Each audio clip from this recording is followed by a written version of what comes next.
Hello students, আবার চলে এসেছি তোমাদের বাংলা পাঠশালা চ্যানেলে।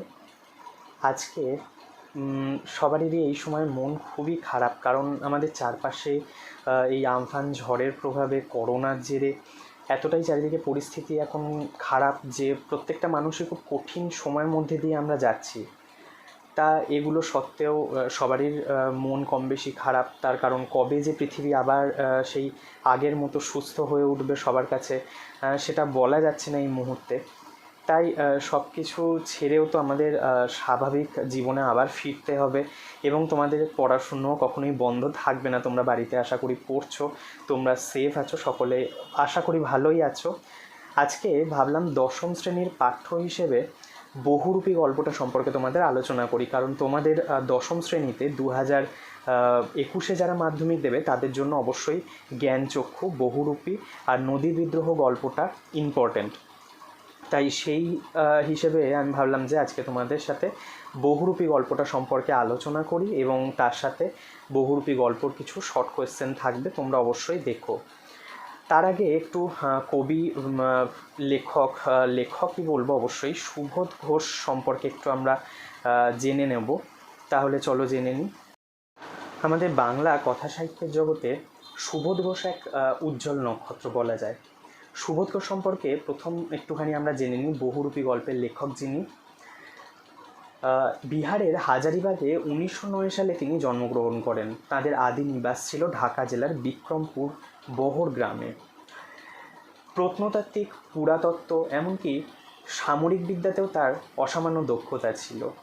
কিন্তু এই সুবোধ ঘোষ তিনি তার যে ব্যক্তিগত জীবন, তার পেশা বা তার কাজের জগৎ, সেটা তার লেখালেখির ক্ষেত্রে অনেকটাই প্রভাব বিস্তার করেছিল।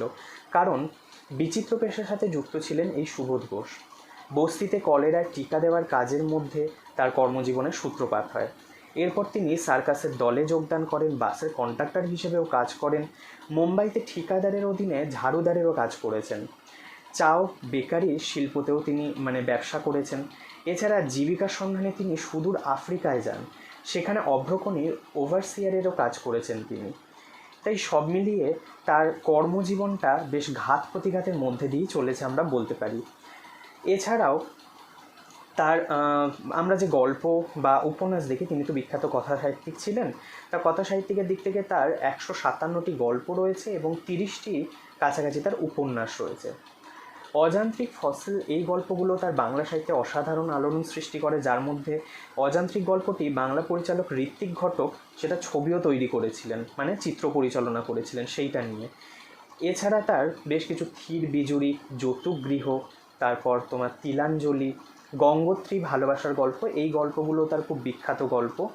তিনি জগত্তারিণী পদক লাভ করেন কলকাতা বিশ্ববিদ্যালয়ের পক্ষ থেকে, এবং আনন্দ পুরস্কার পেয়েছিলেন এই বিখ্যাত কথা সাহিত্যিক। তাহলে চলো ওনার সম্পর্কে একটুখানি জানা গেল কিছু ইনফরমেশন। এবার চলে যাই মূল গল্প পাঠে, বহুরূপী গল্প। তার আগে একটু বলে দিই বহুরূপী জিনিসটি কী, বহুরূপী কী। বহুরূপী হচ্ছে বহু রূপ ধারণ করেন যিনি বা যে। এখানে তোমাদের বহুরূপী গল্পটি নেওয়া হয়েছে সুবোধ ঘোষের এই গল্প সমগ্র 3য় খণ্ড থেকে। বহুরূপী গল্পটা নেওয়া হয়েছে, তোমাদের গৃহীত হয়েছে। কিন্তু এই বহুরূপী কাদের বলা হয়?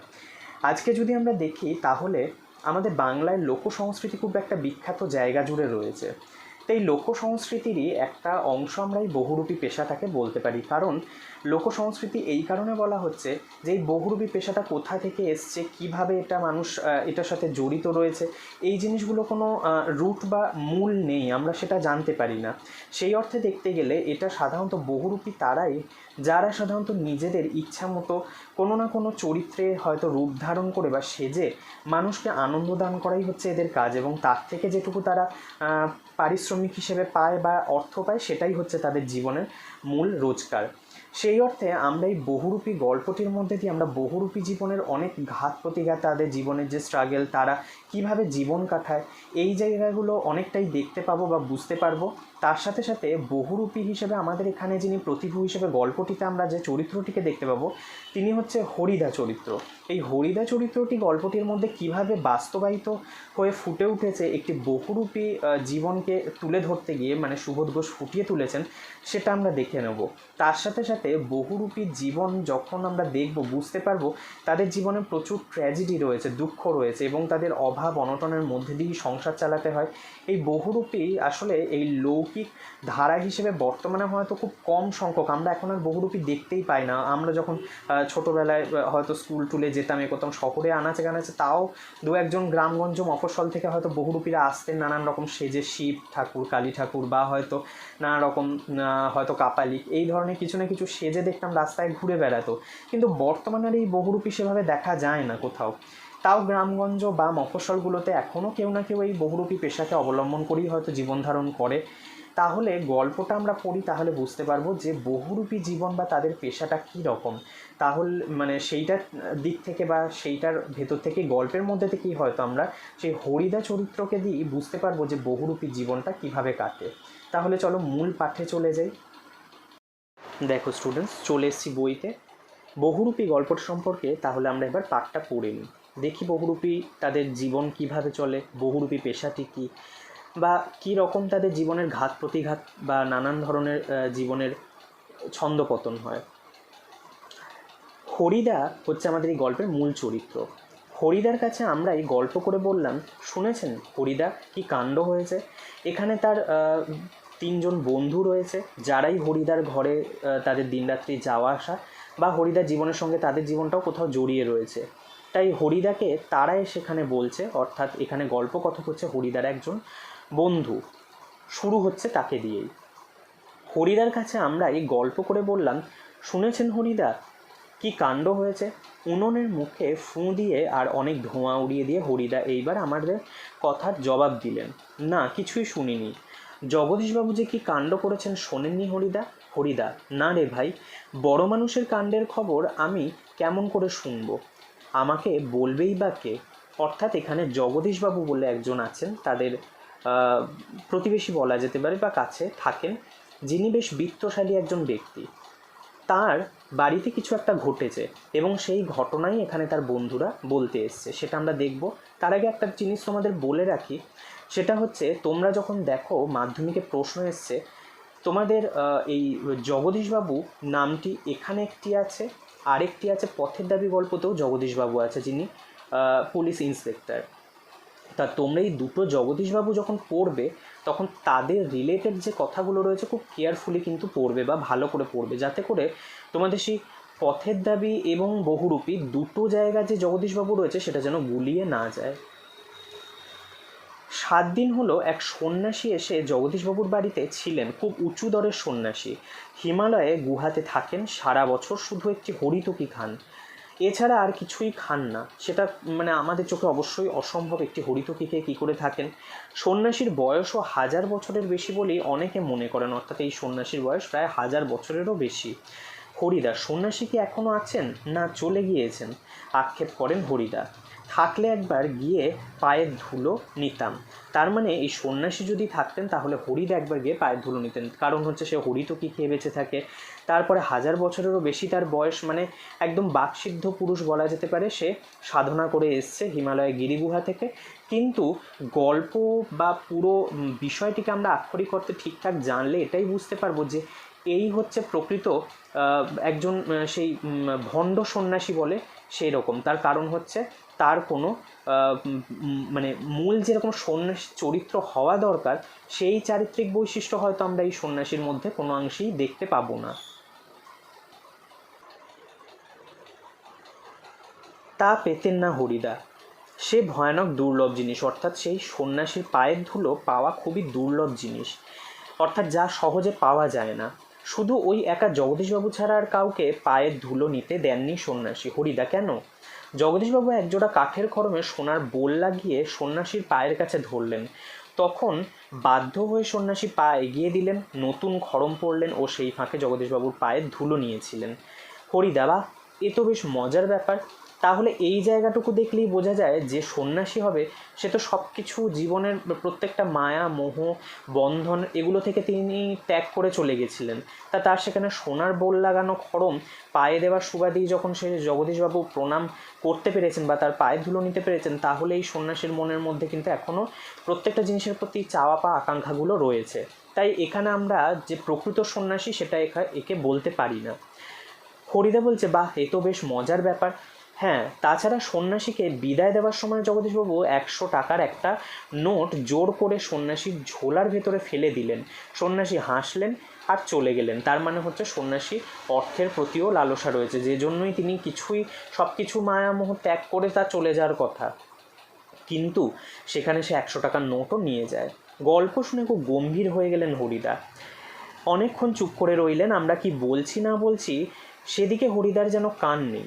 হরিদা উনুনের আগুন তখন বেশ গনগন করে জ্বলছে। আমাদের চায়ের জন্য এক হাঁড়ি জল, ফুটন্ত জল নামিয়ে দিয়েই হরিদা তার ভাতের হাঁড়িটাকে উনুনে চড়ালেন। অর্থাৎ হরিদার বন্ধুরা যখন এখানে আসে তিনি শুধু জল ফুটিয়েই তাদের দিতে পারেন, চা হয়তো করে দিতে পারেন, এতটাই তার দারিদ্রতা ভাবে দিন কাটে। আর এখানে তিনি গল্পটা শুনে গম্ভীর হয়ে যাওয়ার পেছনে কিন্তু হরিদার কারণ আছে। কারণ হরিদা ভাবছে যে আদৌ এই সত্য সন্ন্যাসী না মিথ্যে সন্ন্যাসী সেটা নিয়ে তো অনেক পরের কথা, কিন্তু সন্ন্যাসী সে তো নিজে বহুরূপী। আজকে যদি সন্ন্যাসী সেজে বা হয়তো সেরকম কিছু সেজে একটা জগদীশবাবুর বাড়ি যেতে পারে, তাহলে কোনোভাবে হয়তো জগদীশবাবুর থেকে এই রকম কিছু একটা টাকা নিয়ে নেওয়া যায়, যার জন্য তার হয়তো দারিদ্রতা কিছুটা হলেও লাঘব হবে। এই রকম হয়তো চিন্তাভাবনা তার মাথায় ক্ষণিকের জন্য হলেও দানা বেঁধেছিল। কিন্তু পরে তিনি কি করলেন সেটা দেখা যাক গল্প পড়ে। শহরে এখান থেকে হরিদার জীবনের কিছু খণ্ডচিত্র তুলে ধরেছেন লেখক। শহরের সবচেয়ে সরু এই গলিটার ভিতরে একটা ছোট্ট ঘরটাই হরিদার জীবনের ঘর। আর আমাদের চারজনের সকাল সন্ধে আড্ডার ঘর। চা, চিনি আর দুধ আমরাই নিয়ে আসি, হরিদা শুধু তার উনুনে আগুনের আছে জল ফুটিয়ে দেন। তার মানে চা করার বস্তু হরিদা কিছুই দিতে পারেন না। খুবই গরিব মানুষ হরিদা, কিন্তু কাজ করতে হরিদার প্রাণের মধ্যে যেন একটা বাধা আছে। ইচ্ছা করলে কোনো অফিসে কাজ কিংবা কোনো দোকানদারের বিক্রিওয়ালার কাজ পেয়ে যেতে পারেন হরিদা, কিন্তু এই ধরনের কাজ হরিদার জীবনে পছন্দ নয়। একেবারে ঘড়ির কাঁটার সামনে সময় বেঁধে দিয়ে আর নিয়ম করে নিয়েই রোজই একটা চাকরি কাজ করে যাওয়া হরিদার পক্ষে সম্ভব নয়। অর্থাৎ অনেক মানুষই আছে যে এইরকম সময় বেঁধে কাজ করাটা যেন তার জীবনে খুব একটা পছন্দের নয়।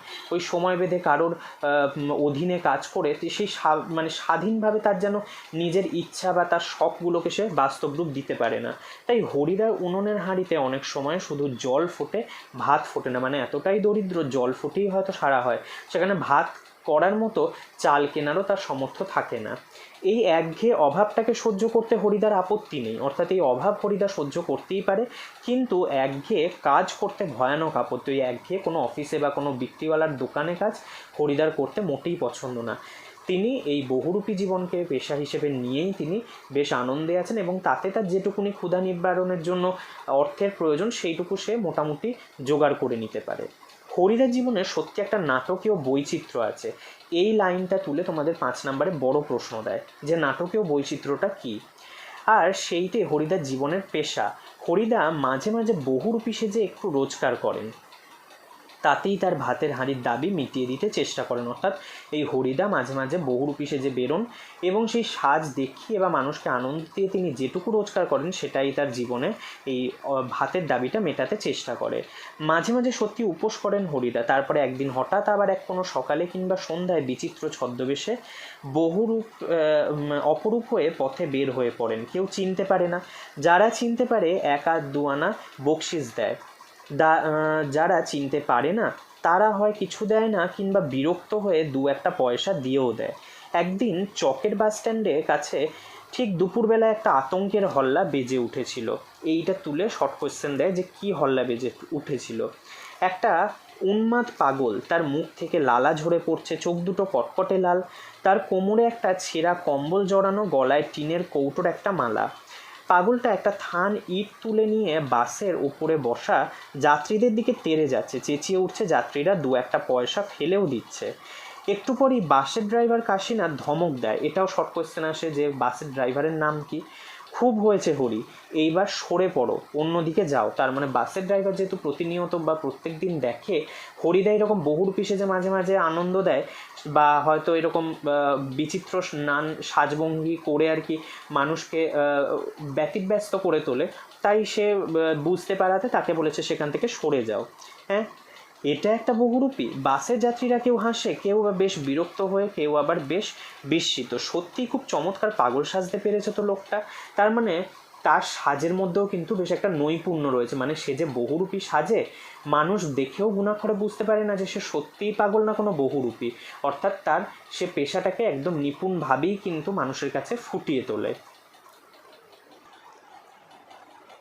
হরিদার জীবনে এইরকম বহু রূপের খেলা দেখেই এ একরকম চলে যাচ্ছে। এই শহরে জীবনে মাঝে মাঝে বেশ চমৎকার ঘটনা সৃষ্টি করেন বহুরূপী হরিদা। সন্ধ্যায় আলো সবেমাত্র জ্বলেছে, দোকানে দোকানে লোকজনে ব্যস্ততা আর মুখরতাও জমে উঠেছে। হঠাৎ পথের ওপর দিয়ে ঘুঙুরের মিষ্টি শব্দ রুনঝুন করে বেজে বেজে চলে যেতে থাকে। এক রূপসী বাইজি প্রায় নাচতে নাচতে চলে যাচ্ছে। শহরে যারা নতুন এসছে তারা দুই চোখ বড় করে তাকিয়ে থাকে, কিন্তু দোকানদার হেসে ফেলে হরির কাণ্ড। মানে দোকানদাররা বুঝতে পারে যে হরিদাই হয়তো বাইজি সেজে রাস্তায় বেরিয়েছে, কিন্তু যারা নতুন এসছে তারা তো তাকে দেখতে পায়, বুঝতে পারে না যে সে বহুরূপী। হ্যাঁ, এটা একটা বহুরূপী নাকি? কারো কারো মুগ্ধ চোখের মোহভঙ্গ হয়, আর যেন বেশ একটু হতাশ স্বরেই প্রশ্ন করে ওঠে। অর্থাৎ যারা একটি নারী হিসেবে তাকে দেখে বেশ মোহান্বিত হয়েছিল, তাদের চোখের মোহভঙ্গ হয় এবং তারা প্রশ্ন করে ওঠে যে বহুরূপী নাকি। অর্থাৎ তারা যে দৃষ্টিকোণ থেকে তাকে দেখেছিল সেইটা যেন পুরোপুরি ভেঙে যায়, ফলে তারা নিরাশ হয়ে যায়। বাইজির ছদ্মবেশে সেদিন হরিদার রোজগার মন্দ হয়নি। মোট 8 টাকা 10 আনা পেয়েছিলেন। এটাও শর্ট কোয়েশ্চেন আছে যে হরিদা কত টাকা রোজগার করেছিলেন বাইজির ছদ্মবেশে। আমরাও দেখেছিলাম এক একটা দোকানদারের সামনে গিয়ে দাঁড়াচ্ছে সেই রূপসী বাইজি, মুচকি হেসে আর চোখ টিপে একটা ফুল সাজিয়ে এগিয়ে দিচ্ছে। দোকানদারও হেসে ফেলে আর একটা সিকি তুলে নিয়ে বাইজির হাতে ফুল সাজির ওপর ফেলে দেয়। কোনো দিন বাউল, কোনো দিন কাপালিক, কখনো বোচকা কাঁধে বুড়ো কাবুলিওয়ালা, কখনো হ্যাট কোট প্যান্টুলুন পরা ফিরিঙ্গি কেরামিন সাহেব।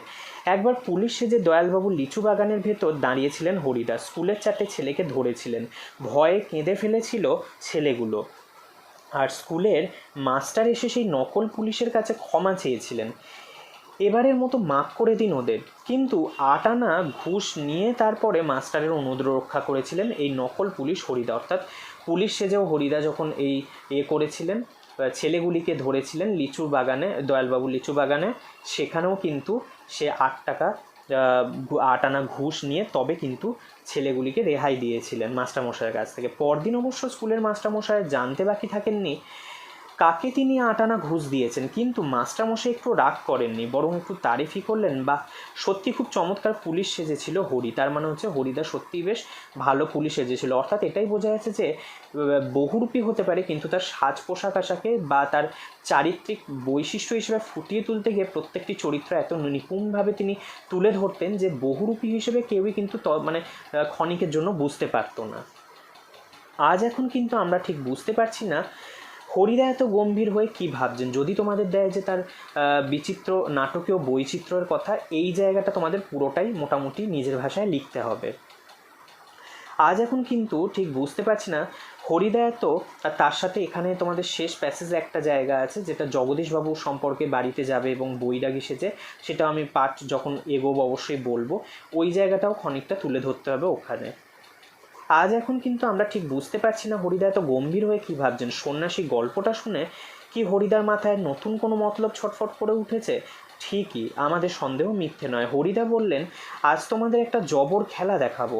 আমাদের দেখিয়ে আপনার লাভ কি হরিদা? আমাদের কাছ থেকে তো একটা সিগারেটের চেয়ে বেশি কিছু তো পাবেন না।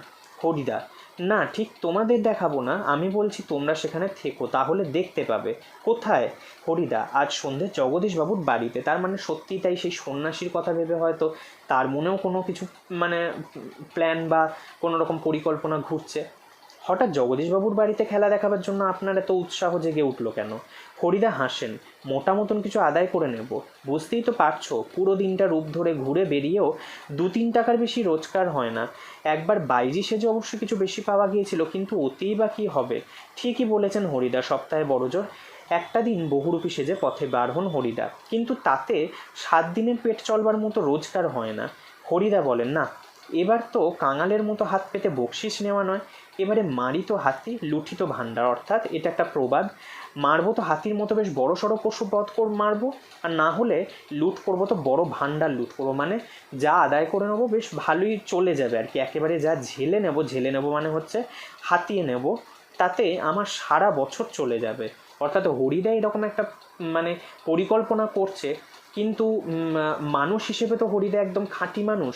দেখা যাক তাই সত্যিই সে কি পারবে জগদীশবাবুর কাছ থেকে সেটা আদায় করে নিতে। কিন্তু সে কী করে সম্ভব? জগদীশবাবু ধনী মানুষ বটেন, কিন্তু বেশ কৃপণ মানুষ, অর্থাৎ তার বন্ধুরা জানে সবাই যে জগদীশবাবু ধনী মানুষ ঠিকই, অর্থ তার প্রচুর আছে, কিন্তু কৃপণ। হরিদাকে একটা যোগী সন্ন্যাসী কিংবা বৈরাগী সাজতে দেখে কত আর খুশি হবেন জগদীশবাবু? আর খুশি হলেই বা কত আনা বকশিস দেবেন? 5 আনার বেশি তো নয়। হরিদা বলেন, তোমরা যদি দেখতে চাও তবে আজ ঠিক সন্ধে জগদীশবাবুর বাড়িতে থেকো। আমরা বললাম থাকবো, আমাদের স্পোর্টসের চাঁদা নেওয়ার জন্য আজ ঠিক সন্ধেতেই জগদীশবাবুর কাছে যাব। দ্বিতীয়টিতে কি বলছে পরিচ্ছেদে, বড় চমৎকার আজকের এই সন্ধ্যার চেহারা। আমাদের শহরের গায়ে কতদিন তো চাঁদের আলো পড়ছে, কিন্তু কোনো দিন তো আজকের মতো এমন এত স্নিগ্ধ শান্ত উজ্জ্বল কখনো চারিদিকে এমন সুন্দর হয়ে ফুটে ওঠেনি। ফুরফুর করে বাতাস বইছে জগদীশবাবুর বাড়ির বাগানে, সব গাছেরও পাতা ঝিরঝির শব্দ করে কি যেন বলতে চাইছে। জগদীশবাবুর বাড়ির বারান্দাতে মস্ত বড় একটা আলো জ্বলছে, সেই আলোর কাছে একটা চেয়ারের ওপর বসে আছেন জগদীশবাবু। সাদা মাথা, সাদা দাড়ি, সৌম্য শান্ত ও জ্ঞানী মানুষ জগদীশবাবু। অর্থাৎ এখানে তার একটা বাহ্যিক গঠন দেয়া রয়েছে, সাদা মাথা অর্থাৎ সাদা চুল, সাদা দাড়ি, সৌম্য শান্ত অর্থাৎ বেশ উদার শান্ত জ্ঞানী মানুষ হচ্ছে জগদীশবাবু। আমরা আমাদের স্পোর্টসের চাঁদার খাতাটিকে জগদীশবাবুর হাতে তুলে দিয়ে দাঁড়িয়ে আছি। চমকে ওঠেন জগদীশবাবু, এটাও শর্ট কোশ্চেন দেয়, চমকে ওঠেন জগদীশবাবু। কেন চমকে ওঠেন? বারান্দার সিঁড়ির দিকে তাকিয়ে জগদীশবাবু 2 বিস্মিত চোখ অপলক হয়ে গেল। আমরাও চমকে উঠেছি বই কি, আশ্চর্য হয়েছি, একটু ভয়ও পেয়েছি, কারণ সত্যিই তো যে বিশ্বাস করতে পারছি না সিঁড়ির কাছে এসে যে দাঁড়িয়েছে সে কি সত্যিই হরিদা। ও চেহারা কি সত্যিই কোনো বহুরূপীর হতে পারে? তার মানে হরিদা এখানে সত্যিই এসেছিলেন, কিন্তু এমনই তার সাজ পোশাক বা বাহ্যিক গঠন যে তাকে দেখে বোঝাই যাচ্ছে না যে সত্যি কোনো বহুরূপী সে। জটা জুটোধারী কোনো সন্ন্যাসী নয়, হাতে কমণ্ডলু নেই, চিমটে নেই, মৃগচর্ম আসনও সঙ্গে নেই, গৈরিক সাজও নেই। আদুর গা মানে হচ্ছে খালি গা, তার ওপর একটি ধপধপে সাদা উত্তরীয়, পরনে ছোট বহরের একটি সাদা থান, মাথায় ফুরফুর করে উঠছে শুকনো সাদা চুল, ধুলো মাখা পা, হাতে একটা ঝোলা, সে ঝোলার ভিতর শুধু একটা বই গীতা বের করে কি যেন দেখলেন এই আগন্তুক, তারপরে নিজের মনেই হাসলেন। আগন্তুক এই মানুষটি যেন জগতের সীমার ওপার থেকে হেঁটে হেঁটে চলে এসেছেন। শীর্ণ শরীরটাকে প্রায় অশরীরী মানে হচ্ছে যেন পৃথিবীর আমাদের নৈসর্গিক কোনো মানুষ মনে হচ্ছে না, যেন অশরীরী মানে কোনো প্রেতাত্মার মতো তার দেহটা লাগছে। অশরীরী একটা চেহারা দিয়ে বলে মনে হয়। কি অদ্ভুত উদার শান্ত ও উজ্জ্বল একটা দৃষ্টি এই আগন্তুকের চোখ থেকে ঝরে পড়ছে। উঠে দাঁড়ালেন জগদীশবাবু। আসুন। আগন্তুক হাসেন। আপনি কি ভগবানের চেয়েও বড়?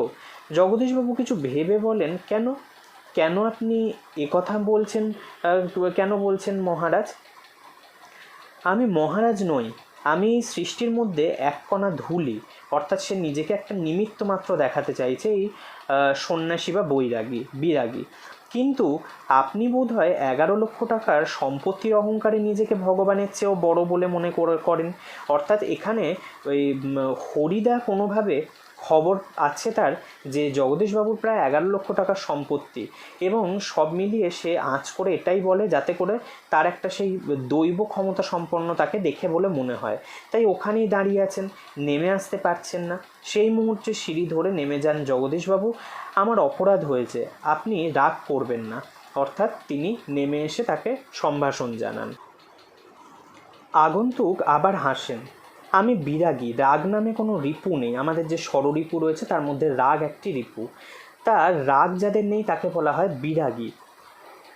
ছিল একদিন, সেটা পূর্বজন্মের কথা। জগদীশবাবু বলুন, এখন আপনাকে কিভাবে সেবা করব? বিরাগী বলেন, ঠান্ডা জল চাই, আর কিছু চাই না। ঠান্ডা জল খেয়ে নিয়ে হাঁপ ছাড়েন বিরাগী।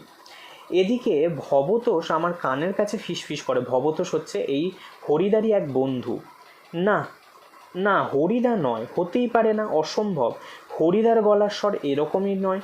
বিরাগী বলেন, পরম সুখ কাকে বলে জানেন? সব সুখের বন্ধন থেকে মুক্ত হয়ে যাওয়া, অর্থাৎ জীবনে সব লোভ, মায়া, মোহ, তারপরে লালসা, এই যে চাওয়া পাওয়া, এই জিনিসগুলো থেকে যদি আমরা দূরে সরে থাকতে পারি, সেইটাই, এই বন্ধন থেকে যদি মুক্তি হয়, সেটাই হচ্ছে আমাদের কাছে পরম সুখ। সেখানে বিরাগী মনে করছেন।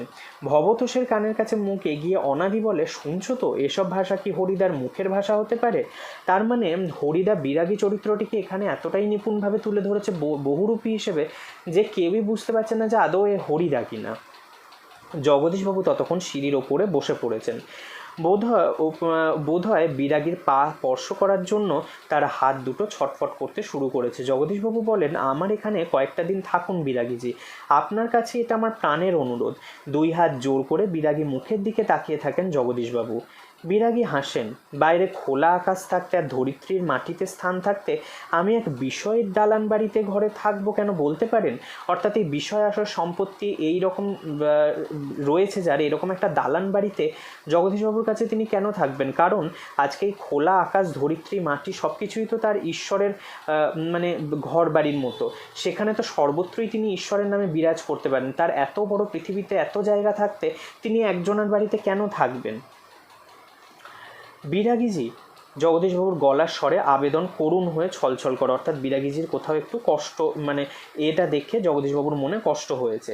বিরাগী বলেন, না, আপনার এখানে জল খেয়েছি এই যথেষ্ট, পরমাত্মা আপনার কল্যাণ করুন, কিন্তু আপনার এখানে থাকা আমার পক্ষে সম্ভব নয়। জগদীশবাবু, তবে অন্তত একটু কিছু আজ্ঞা করুন, কিছু আপনাকে কোনো।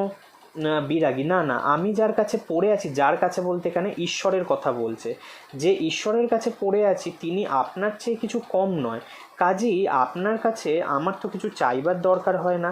জগদীশবাবু, তবে কিছু উপদেশ শুনিয়ে যান। বিরাগীজি, নইলে আমি শান্তি পাবো না। বিরাগী, ধন জন যৌবন কিছুই নয় জগদীশবাবু, এই লাইনটা খুব ইম্পর্ট্যান্ট। ধন জন যৌবন, ধন অর্থাৎ হচ্ছে ধনসম্পদ, এটাও আমাদের চিরদিন আমাদের সঙ্গে থাকে না। আজকে মানুষ রাজা, কালকে ফকির। জন হচ্ছে পরিজন, মানুষ পরিজনও সবসময় তার কাছে থাকে না, অর্থাৎ আজকে যে পরিজন বেষ্টিত হয়ে আমরা রয়েছি, কাল হয়তো সেই পরিজন আমাদের ছেড়ে চলে যেতে পারে। সবসময় যে তারা আমাদের পাশে থাকবে তা কিন্তু নয়। যৌবনও তাই, মানুষের যে যৌবন অর্থাৎ তার যে তারুণ্যতা, সেটাও একটা বয়সের পর আস্তে আস্তে ঠিক ক্ষয় হয়ে যেতে থাকে, মানুষ বার্ধক্যের দিকে এগিয়ে যায়।